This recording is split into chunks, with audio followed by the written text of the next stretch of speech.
Meus amigos, Konbanwa, boa noite. Hoje é quarta-feira, 30 de nove de 2020, nosso encontro de número 97. Vamos recordar algumas coisas que já foram vistas e vamos recordar praticamente o início de nossas aulas, quando nós falamos sobre o saber. Nós comentamos que o desejo de saber é inato e já se manifesta na criança. Colocamos que é essencial ao homem, devendo ser universal no tempo e no espaço, e verificamos isso através do estudo da história. Em qualquer povo, por mais atrasado que seja, se manifesta o desejo de saber.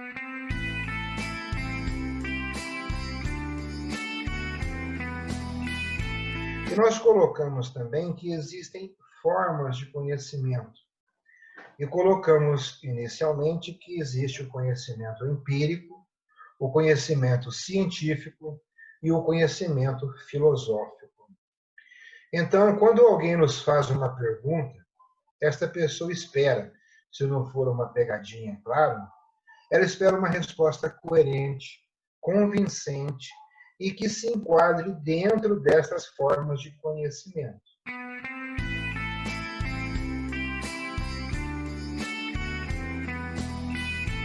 Então, nós vamos nos aprofundar hoje um pouco mais em ciência. E vamos colocar de início que, num estudo mais preciso sobre a noção de ciência, podemos afirmar que o termo ciência é encarado sob um ponto de vista objetivo e um ponto de vista subjetivo.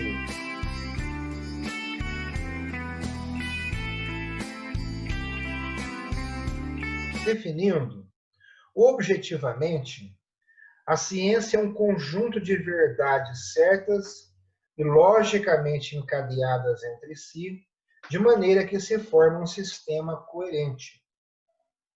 Neste aspecto, a filosofia é uma ciência, tanto quanto a física e a química e outras mais. É importante dizer que ela responde melhor à ideia da ciência do que as ciências da natureza.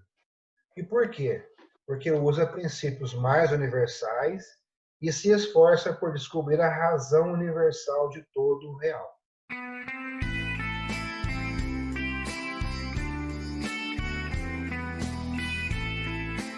Subjetivamente, a ciência é o conhecimento certo das coisas por suas causas ou por suas leis.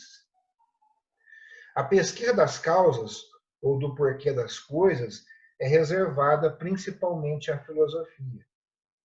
As ciências da natureza se limitam a pesquisar as leis que governam a coexistência ou a sucessão dos fenômenos, ou a pesquisa do como.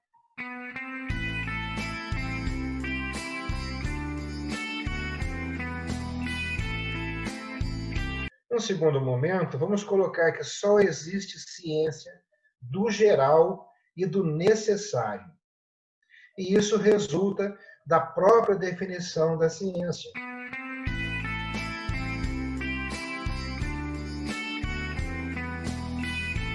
Explicando melhor.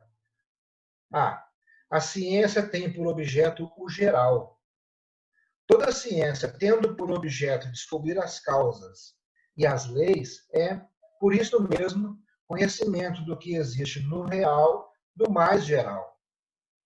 O indivíduo e o individual como tal não é e não pode ser objeto da ciência, mas unicamente do conhecimento intuitivo, sensível ou intelectual.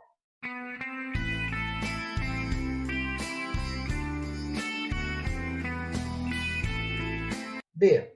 A ciência tem por objeto o necessário, no sentido de que as causas e as leis que atinge são realidades ou relações que são metafisicamente, fisicamente ou moralmente necessárias. Ou seja, de tal forma que o real, o metafísico, o físico ou o moral não seria compreensível sem elas.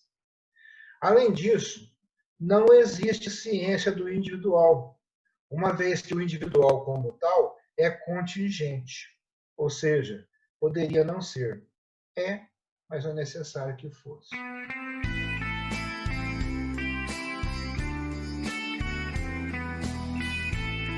C. Explicando para vocês agora o sentido em que o individual e o contingente são objetos da ciência.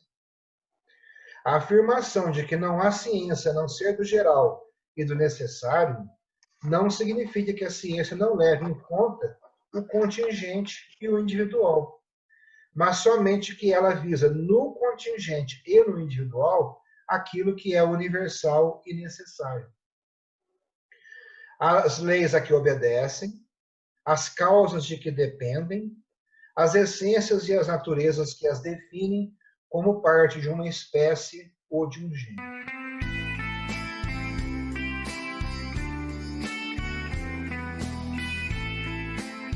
Num terceiro momento, vamos colocar que as ciências da natureza são disciplinas particulares abrangendo os diferentes domínios do real.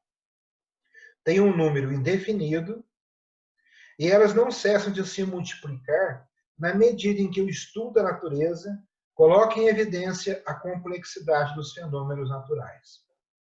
Devemos distinguir entre a ciência da natureza as grandes categorias que comportam subdivisões mais ou menos numerosas. A classificação das ciências tem por objeto determinar e ordenar logicamente estes grupos ou categorias.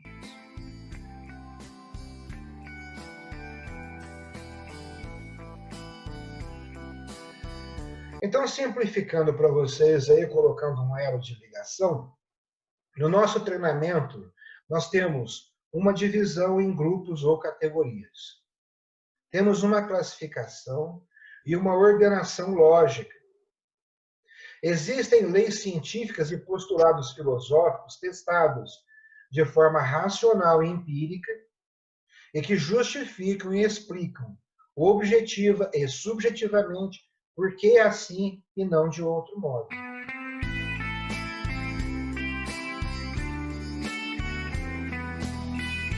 Eu quero dizer que temos que entender que as coisas no treinamento não são assim porque eu ou alguém quer assim, mas porque deve ser assim. E é por isso que quem começa a treinar tem uma tendência a querer mudar algumas coisas. Mas é fundamental que ela só tente fazer isto depois que adquirir o conhecimento necessário para poder embasar suas mudanças. Então, não é só ler ou só treinar, porque como nós dissemos no início, o conhecimento deve ser empírico, científico e filosófico.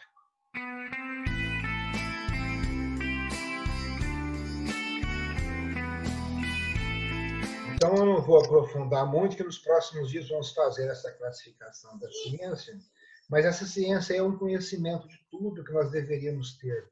Como é que as pessoas já pensaram nisso e o que é necessário conhecer? Então, aposto, por exemplo, qualquer um de vocês aí, quando vai pensar um pouco no futuro seu, da sua família, a gente se pergunta o que eu deveria conhecer para que as coisas acontecessem da melhor forma possível, não é? Então, fica aquela preocupação, eu vou me tornar testemunho de Jeová, por exemplo, eu vou ser kardecista, eu vou ser um bandista, qual será que vai me dar as melhores respostas? Qual será que vai se adequar melhor a mim? Em qual eu vou me adequar melhor? E por aí vai. Então, aqui nós já percebemos que para você poder ter respostas, por enquanto, nesse aspecto em que a gente está estudando, nós estamos trabalhando os 3 tipos fundamentais de saber. O empírico, aquele prático, o científico e o filosófico. Então, são conhecimentos diferentes.